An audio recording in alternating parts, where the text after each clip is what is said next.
right. Thank you very much. It's always a pleasure to be at AWE. It is the defining space where a lot of good conversations take place between XR, retail, and a lot of good stuff out there. We have a very interesting panel with Michael, Zuzana, and myself. We all have a different view on, a different yet converging view on how XR and retail play an interesting dance. And let's start with a quick round of introduction. So it could be Michael, then back to me, and then Zuzana. Yeah. Hello everyone, I'm Michael Andrin from Made by Human Studio. So our studio is based in Indonesia and we do marketing innovation for brands and agency using augmented reality and artificial intelligence. So we've done a couple of campaigns for FMCG brands like Mondelez, Oreo, Unilever, for also film industry like Netflix, Disney, and gaming company Valorant, and PepsiCo, Cathay Pacific, and more. Yeah. So we do like also work with retail in terms of like enhancing the conversion through augmented reality. Yeah. Yeah, thanks, Michael. I think Michael's company is doing some of the best work, so encourage you to scan the QR and search more about what he does. A little bit about myself. My name is Aditya Mani. I'm the founder of Hologram Style. We've built an avatar stack. We call it a tech stack because we're not just building on the skin. We're building more than that with the help of AI. I'm also the founder of Spatial Digital Bharat, which is bringing unmanned aircrafts to the Indian defense. I'm the director of the Metaverse Standards Forum, a forum where we speak to not just small studios, but big tech out there. And we hear each voice equally. And I'm also on the Research Council of the Indian Institute of Creative Technologies, which is today a premier institute talking about the fundamental science of VFX, gaming, and XR technologies. Pleasure to be here. Zuzana, you're next. Thank you.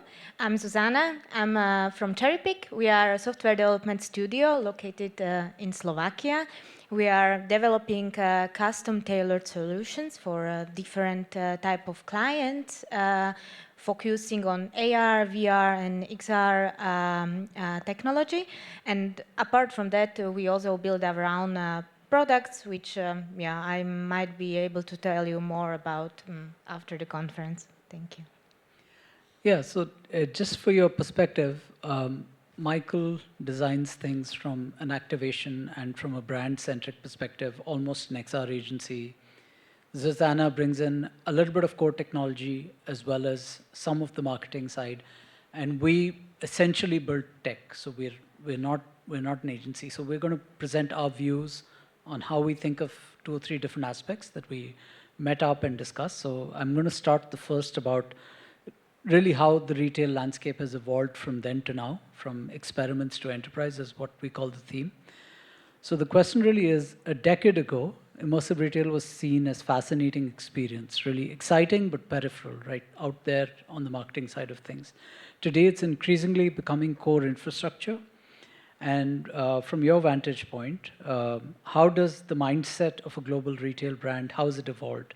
What separates immersive projects from that generate ROI to long-term customer loyalty and those that were earlier marketing novelties but now build long-term loyalty? So, Michael, if you could start. Okay. So on my perspective, there are 2 kind of like ROI. Either like brand equity, which focuses on branding and awareness of the brand, and also on return on investment in the monetary scheme, for example, like conversion. So we first, when we engage with clients, we try to kind of like align on those aspects first. On the first part, when we talk about like brand equity and brand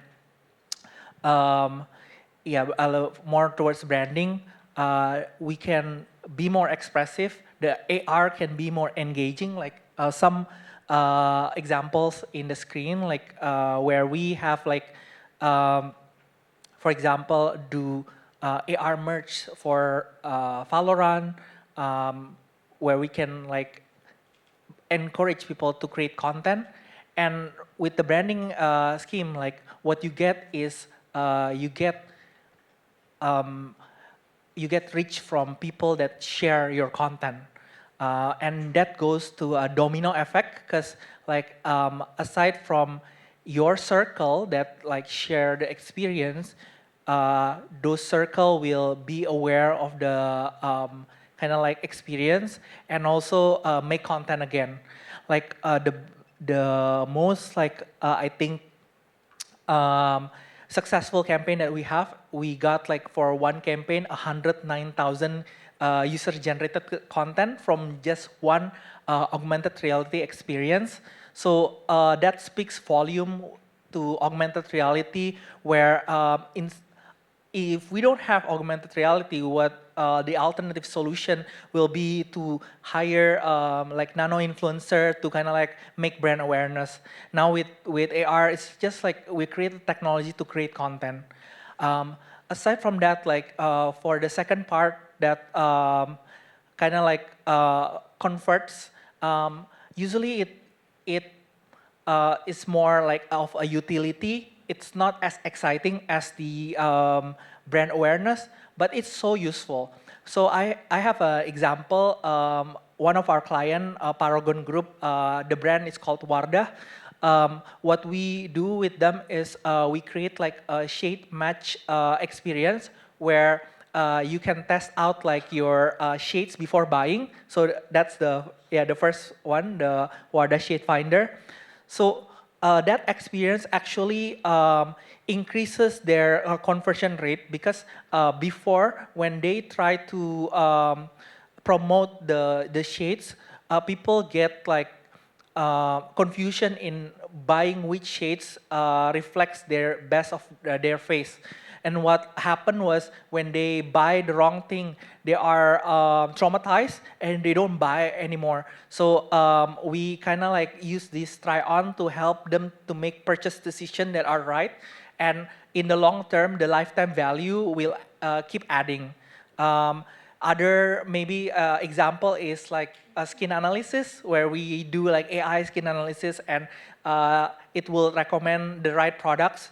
With the right products and the right personalization, you can have more conversion and bigger lifetime value. Yeah, thanks, Michael. So, just giving our perspective on where the conversation has shifted from where we initially spoke to magic mirrors. We initially were speaking to either people on the cluster side of a brand, or we were talking to people in charge of a certain region where they would roll out these mirrors or they'd roll out these experiences, really as digital activations, which came out of local budgets or ad budgets, to now more central concepts where fashion brands today really do have assets created on 3D clothing softwares like Clo 3D and Style 3D, and they realize that it's very important that the level of I would say level of predictability of the product, similar to what Michael was talking about, is somewhat authentic, because any kind of recreation created by an agency would be stylistically correct at best. So we see that conversation shifting.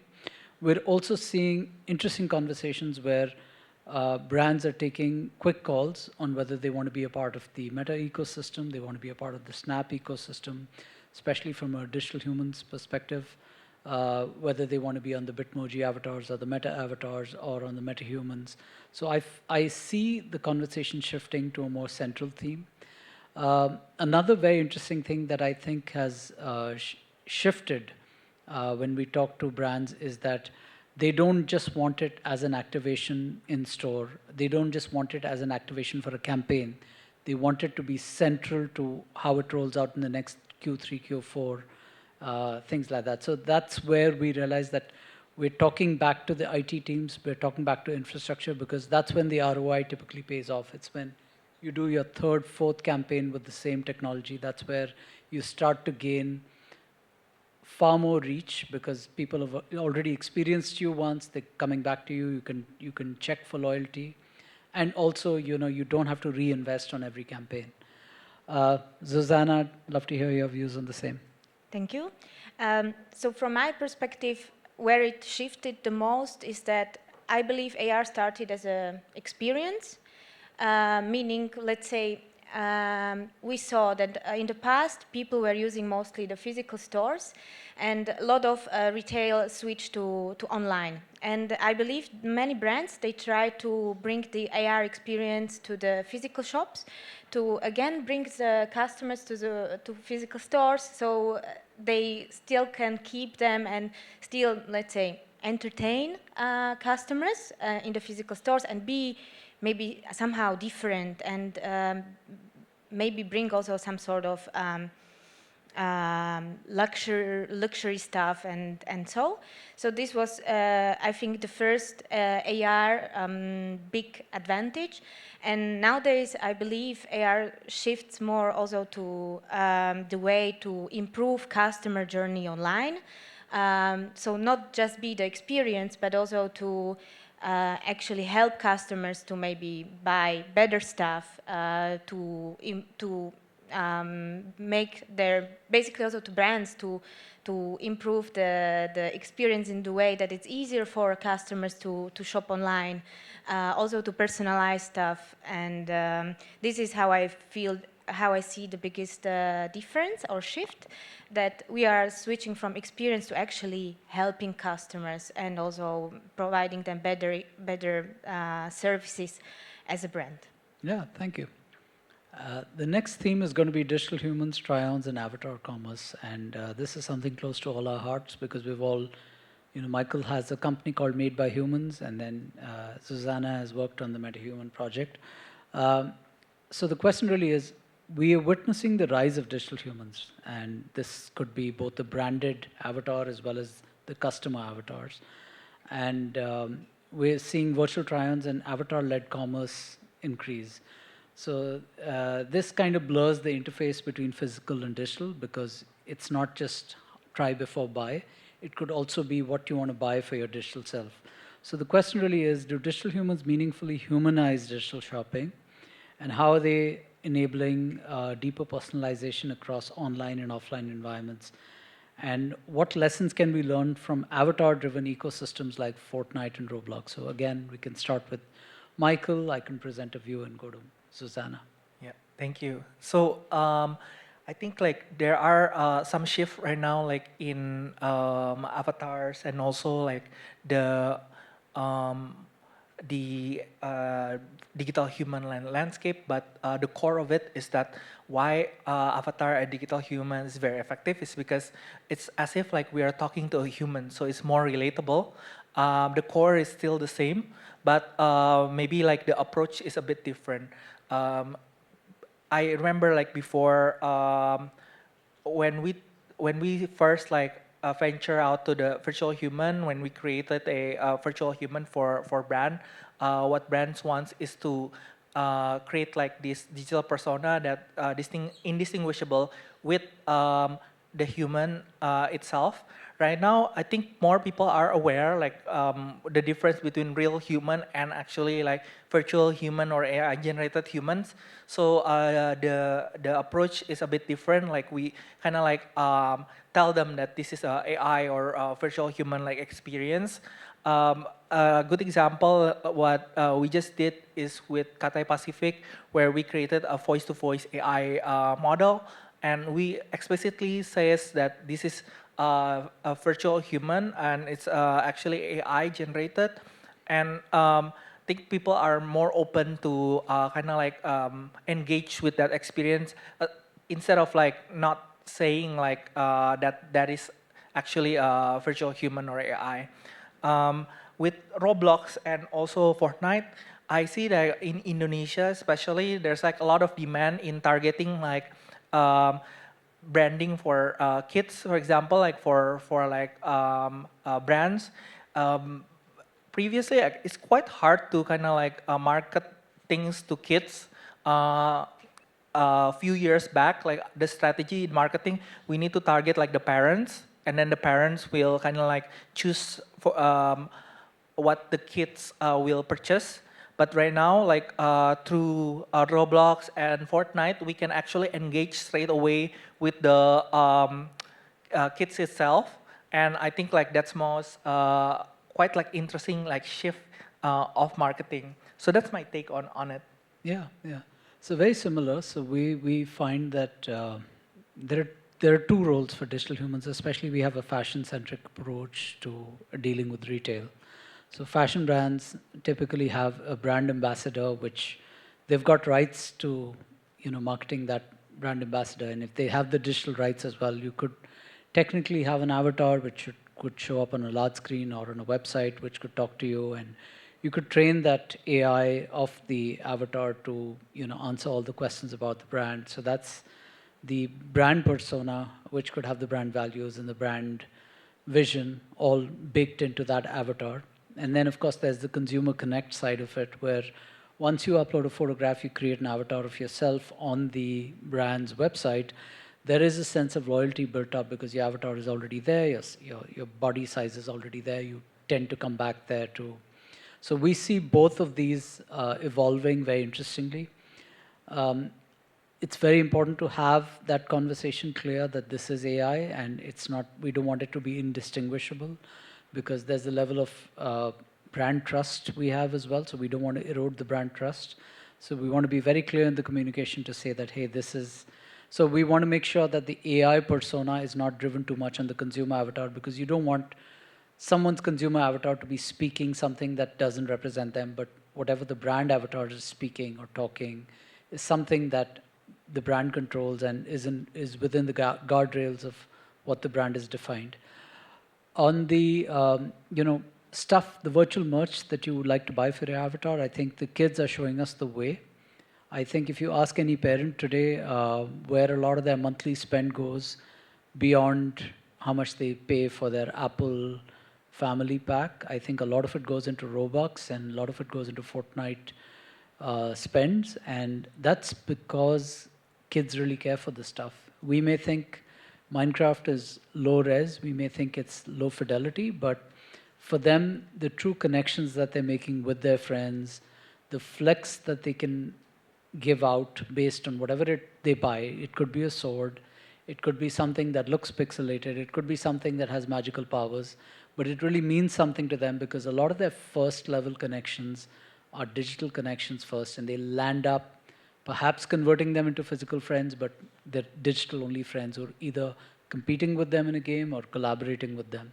So in that world out there, the virtual merch has special powers which digital cannot do. And that's really meaningful for Gen Alpha. So it's really important for brands to be building in that space. And that's the reason why H&M had such a successful beanie activation where they had beanies which showed up in, I think it was Fortnite. No, it was in Roblox, sorry. They made beanies for Roblox. And their justification was simple that, when you create a physical product, there's a marginal cost for every single new product you make.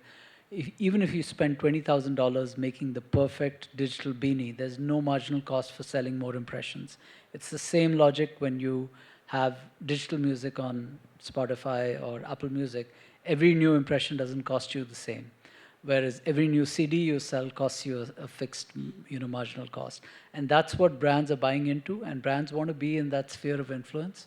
So it really matters to brands that kids make their decisions that a virtual couch that they buy is an IKEA couch and a virtual beanie they buy is an H&M beanie.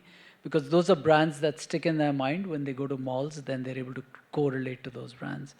We did that, our generation saw that with ads, but now that ads are now skippable and with OTT becoming ad-free, this is the new virtual product placement, which is more meaningful to Gen Z and Gen Alpha.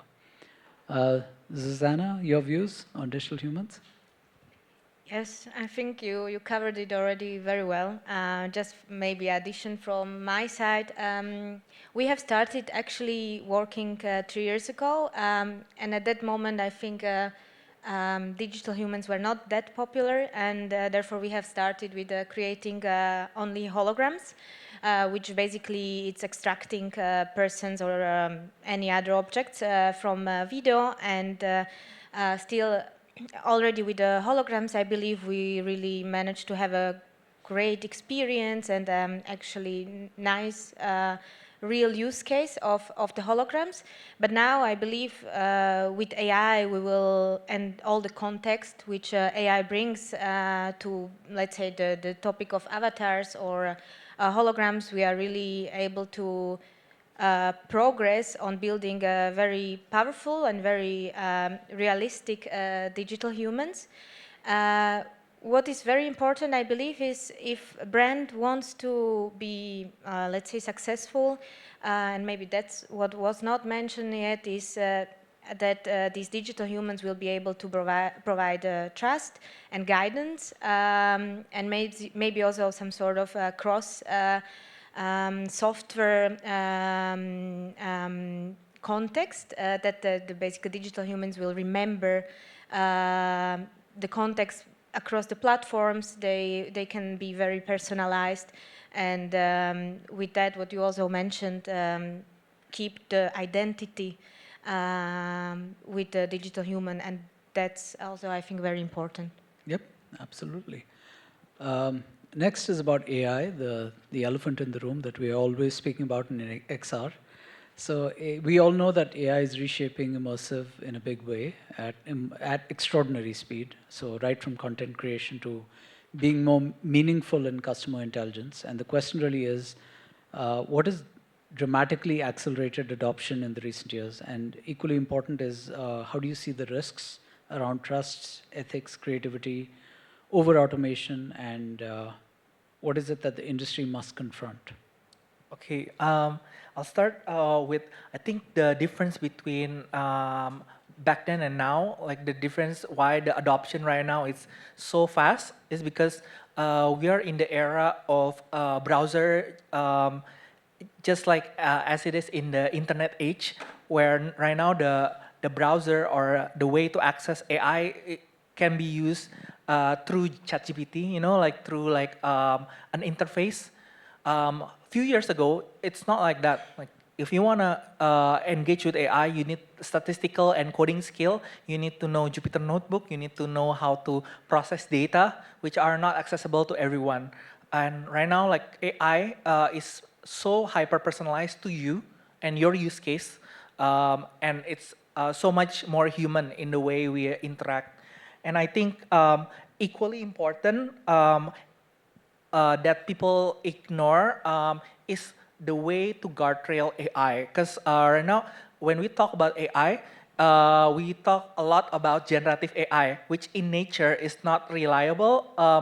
When they create like content, it's not like calculator where 5 plus 2 is always equals to 7. With generative AI, it's can be like different every time. So we need to do like guardrailing. Just an example, right? Like our project with Cathay Pacific, the development time is actually 2 months, but the guardrailing process and the security scan and pen testing is around 6 months. So we've dealt with like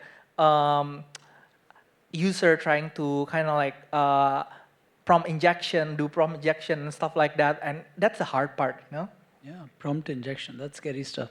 So yeah, so my perspective is that the conversation is shifting, and two big elephants in the room is one, the whole concept of ambient AI, where inference doesn't really reside in the app, but it just is there in the programming environment that you're building these apps in. And the inference really works well when you have some kind of customization which is ever evolving. So, from an avatar standpoint, we see that the more you interact with the system, the more it learns about you, your behavior, your intentions. So, if it gives you a prompt to give you a thumbs up and you click on the thumbs up, it's learning that, your behavior patterns as well. So that's how we're seeing this whole AI landscape evolve, and we think it's a very interesting landscape. From a trust perspective, it's very important to have those disclaimers out there to let them know that this is AI and this can make mistakes. We realize that this could get it's capable of completely hallucinating and getting things wrong, and that's where trust is something that takes a long time to build, but gets instantly broken. We're yet to hear about the big brand which has broken trust with AI, but I'm sure we're going to hear about it soon.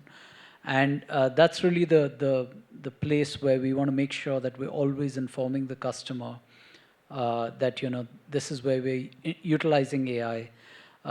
I believe we're going to see more of it now with the glasses becoming more a part of our lives, and we're going to see more, great lives being saved, just like how we had the Apple Watch save people's life with atrial fibrillation. We're going to have some great news stories coming out with AI, and we're going to have a couple of not so great ones as well, and that's how the year is going to evolve.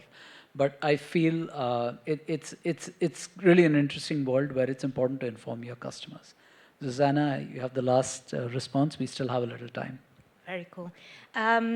So again, my view on this is that AI allows us to proceed much faster. So it really helps us with the speed, with the complexity, and also with the cost of development.